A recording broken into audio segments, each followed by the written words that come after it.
Hi friends, आप सबको भी करवा चौथ मुबारक हो। जो भी करवा चौथ व्रत कर रहे हैं, जो भी न्यू मॉम्स मुझको देख रही हूँ, तो आज मेरी बेबी को पूरे 1 मंथ एंड 5 डेज़ हो चुके हैं। तो रात में मैं बेबी को सुलाने के बाद अपनी करवा चौथ की तैयारी शुरू कर देती हूँ, क्योंकि आप अपने रिचुअल्स नहीं भूल सकते हो। जो भी चीज़ें हैं, चाहे जितनी भी परेशानियाँ हो, आप बैठ नहीं पा रहे हो, खड़े नहीं हो पा रहे हो, स्टिचेस का पेन है, जो भी आपको दर्द है, बट स्टिल आपको सारी चीज़ें करनी तो है, क्योंकि you are a mom, you are a wife. आपको हर एक चीज़ देखना है, आप किसी चीज़ को छोड़ नहीं सकते हो। अगर आप मॉम बन गए तो आप अपनी वाइफ होने की रिस्पॉन्सिबिलिटी नहीं भूल सकते, क्योंकि आपको हर रिस्पॉन्सिबिलिटी निभानी है। आप चाहे मॉम हो, चाहे वाइफ हो, चाहे सिस्टर हो, चाहे जो भी हो, आपको हर रिस्पॉन्सिबिलिटी बहुत अच्छे तरीके से। तो बेबी को सुलाने के बाद रात में मैं मेहंदी लगाई थी। मेहंदी लगाने के बाद जब वो सो गया था, उसके बाद मैं करीब 3 से 4 घंटे उसने मुझे प्रॉपर टाइम दिया। मैं भी सोई, वो भी सोया। फिर सुबह उठ के मैंने अपना सरगी किया। सरगी में मैं ऑलमोस्ट सिर्फ और सिर्फ क्या कहते हैं कि दही खाया, और क्या कहते हैं कि एक एप्पल खाया था। उसके ज़्यादा मैं कुछ भी नहीं खाती, क्योंकि अनहेल्दी नहीं खा सकते, और पूरे दिन आपको एनर्जी भी चाहिए होती है। तो फिर बेबी भी उठ गया था। फिर मैंने उसको फटाफट से फीड कराया, और फीड करा के मैं उसको वापस से सुला देती हूँ, क्योंकि ये तो रूटीन चलता ही रहेगा। अभी वो 1 मंथ है और आपको बेबी को देखना ही पड़ेगा। फिर सुबह उठ के मैंने अपनी मेहंदी चेक की, तो अभी तो वो लाइट शेड में है, बट फिर भी आप देख सकते हो कितनी अच्छी रची है मेरी मेहंदी। बाहर जाने का टाइम बिल्कुल नहीं मिलता है। एज अ न्यू माम आप सबको पता होगा कि आप आईब्रो तक बनवाने का टाइम नहीं रहता, थ्रेडिंग कराना, तो सारी भी चीज़ें घर पे करनी। तो दोपहर में मेरा बेबी मतलब ऑलमोस्ट 10 AM पे वो सो रहा था। तो वो अभी आपको दिख रहा होगा कि वो हिल रहा है, बट वो सोते सोते हिल रहा था। तो मैं फटाफट सारा काम कर लिया। अपना सारा काम करने के बाद जो भी मुझे मेकअप और सारी चीज़ें करनी थी, मैंने वो पूरा सारी चीज़ें कर ली। फिर उसके बाद मैं नीचे आ जाती हूँ बेबी को लेके। बेबी उस टाइम पे फीड करा के मैं आई थी, और उसको मैं इस टाइम दिन में व्रत होने के कारण मैं उसको फार्मूला मिल्क दे रही, क्योंकि मैं अपना फीड कराऊंगी। मैंने रात में पिलाया था, फिर मॉर्निंग में भी दूध अपना ब्रेस्ट फीड कराया था, जिसकी वजह से मुझे बहुत भूख लग रही थी। तो फिर मैंने उसको सिर्फ और सिर्फ फार्मूला मिल्क दिया। और फिर क्या कहते हैं कि मैं फटाफट से प्रसाद जो होता है वो रेडी करने लगती हूँ। बहुत सारे लोग बहुत अपनी इच्छा अनुसार जो भी व्रत होता है, व्रत में अपने अपने इच्छा अनुसार करवा चौथ चढ़ाते हैं। ऐसा कोई नियम नहीं है कि आपको बस यही चढ़ाना है। हाँ, कुछ चीज़ें सर्टेन होती है, जैसे करवा होता है और बाकी सारी चीज़ें होती हैं। तो जो जिसकी इच्छा होती है वो उस अनुसार अपना प्रसाद बनाता है। तो मैं खीर बनाई थी और हलवा बनाया था। फिर उसके बाद बीच बीच में मैं बेबी को चेक करने भी जा रही थी, क्योंकि बेबी जग गया था और रो भी रहा था। तो मैं फटाफट से उसके पास गई और उसको खिलाया। और फिर उसके बाद मैं वापस से अपने प्रसाद को कंप्लीट करने में लग जाती हूँ। सारे प्रसाद रेडी होने के बाद मैं उसके बाद पूजा की तैयारियाँ शुरू कर देती हूँ। मैंने फल और जो भी मतलब रोली, तिलक, जितने भी चीज़ें थी, कपड़े, अपनी ज्वेलरी, सारी चीज़ें डिसाइड करती हूँ मुझे क्या पहनना है, क्या करना है। क्योंकि मेरे पास इतना टाइम नहीं था कि मैं मतलब एक दिन पहले सारी चीज़ें करूँ। तो सारा चीज़ जो है उस अकॉर्डिंग मैंने फटाफट सारी चीज़ें रेडी की, सब कुछ अपना तैयार कर लिया।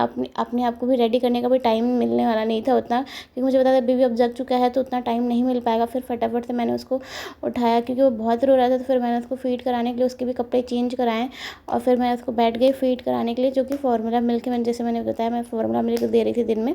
ज़्यादा नहीं, 3 से 4 बार मैंने फार्मूला मिल्क दिया था। आप भी ऐसा कर सकते हो, अगर आप व्रत रह रहे हो और फीड नहीं करा सकते हो तो आप फार्मूला मिल्क दो। और हाँ, एक चीज़ और है कि आप उसको बॉटल की आदत ज़रूर डालें, क्योंकि बहुत शुरू में होता है कि बॉटल की आदत ना डालो तो क्या कहते हैं कि वो बाद में नहीं होता है। और फिर अगर आप पब्लिक प्लेस में जाते हो या फिर कहीं जाते हो तो फिर आपको परेशानी हो सकती है, क्योंकि आप हर जगह बैठ के कोना नहीं ढूंढ सकते हो कि मुझे बेबी को फीड कराना है, ये कराना है। तो इसलिए आप अगर जितनी जल्दी बॉटल की आदत डाल दोगे 1 मंथ के अंदर, उतना ही अच्छा होगा आपके लिए, और आपको आगे सुविधा भी होगी। तो इससे मुझे काम करने में आसानी मिली थी। मैंने बस बॉटल किसी और को भी दे दोगे तो भी काम हो जाएगा। फिर फटाफट से सारी चीज़ें रेडी होगी। फिर आता है शाम का टाइम, जब पूजा करने का टाइम होता है। ये सारी चीज़ें प्रिपेयर हो के ऊपर छत पे जानी होती है, इसलिए मैं पहले ही सारी चीज़ें प्रिपेयर कर लेती हूँ, जिससे मुझे बार बार छत पे जाना ना पड़े और मैं कोई भी सामान भूल ना जाऊँ।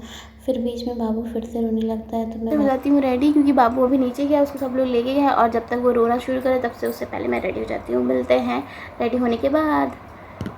फाइनली मैं भी तैयार होकर पहुंच जाती हूँ पूजा के लिए, और आप मेरे लुक देख के बता सकते हो कमेंट में कि कैसा लग रहा है। मुझे आपसे ये भी पूछना है कि आप मुझे कमेंट में ये भी बता सकते हो कि नेक्स्ट वीडियो में किस टॉपिक पे डालूँ, आपको कौन से वीडियो पे, मतलब कौन से टॉपिक पे रिलेटेड मॉम आपको क्या दिक्कत आ रही है, किस चीज़ पे आपको नया वीडियो चाहिए। प्लीज़ आप अपना कमेंट कर सकते हो जिस भी टॉपिक पे चाहिए, चाहे वो फीडिंग हो, चाहे बेबी की तबीयत को लेकर हो, बेबी को रैशेस हो। तो जो भी चीज़ आपको समझ में आए आप मुझसे पूछ सकते हो, मैं कमेंट करो, मैं उस टॉपिक पे वीडियो ज़रूर बनाऊँगी। फ़िलहाल अभी तो धीरे धीरे और भी वीडियोज़ आने वाले हैं, मतलब नए नए टॉपिक पे। आज कल के वीडियो में मैंने डाला था कि मालिश क्यों ज़रूरी है और बहुत ही रीज़न भी उसका सब बताया था। अगर आपने नहीं देखा तो आप जाके देखो। और ये मैं अपना करवा चौथ का पूजा करते हुए आप बताना आप करवा चौथ का पूजा कैसे करते हो, क्योंकि हर जगह अलग अलग तरीके से करवा चौथ पूजा होती है, क्योंकि सबकी अपनी अपनी अपनी मान्यता है, तो उस अकॉर्डिंग सब पूजा करते हैं। तो फाइनली चाँद भी आ गया था पूजा ख़त्म करने के बाद, टाइमली आज चाँद आ गया था। और फिर मैंने भी अपने चाँद को देख लिया जिनका हाथ में फ्रैक्चर हो चुका है। तो ऐसी कोई बात नहीं है। तो आप कोई अगर पूछे कि क्या दिक्कत है, तो हाथ में फ्रैक्चर हो गया। फिर उसके बाद फटाफट से सारे अर्घ दे के और अपने पति का पैर छू के प्रॉपर अपना आशीर्वाद लेके सदा सुहागन बने रहने का। नहीं तो फिर मुझे मिलता है एक गिफ्ट जो मुझे पता नहीं था कि बिल्कुल मतलब इस बार ये डिसाइड था कि कुछ भी गिफ्ट नहीं मिला, क्योंकि बेबी भी हुआ था और बहुत सारी चीज़ें थी, तो ये नहीं मिलने वाला था। बट अचानक से मुझे गिफ्ट मिला, तो मुझे बहुत ज़्यादा खुशी हुई। ऐसे गिफ्ट लेने का कोई इरादा तो नहीं रहता कि नहीं करवा चौथ रहो आपको गिफ्ट ही गिफ्ट मिले, मुझे कोई लालच नहीं है गिफ्ट का। बट अगर आपको सरप्राइज़ मिलता है और वो भी इतना सुंदर पायल, मतलब आप देख सकते हो कितना ज़्यादा सुंदर है ये, बहुत बहुत ज़्यादा सुंदर था। तो सारी चीज़ें करने के बाद, सब कुछ होने के बाद, गिफ्ट खोलने के बाद, सारी चीज़ें पूजा पाठ, मतलब पूरे दिन की थकान होने के बाद, जब आप एक मॉम होते हो ना, तो आपकी जो ड्यूटी है वो ऑफ नहीं होती है। रात में बेबी हमारा सोता नहीं है और हमें उसको बिना सुलाए नींद नहीं आती, तो मैं वापस से अपनी मॉम ड्यूटी पे आ जाती हूँ, जो हमारा डेली का रूटीन होता है। Thank you for watching, please subscribe guys.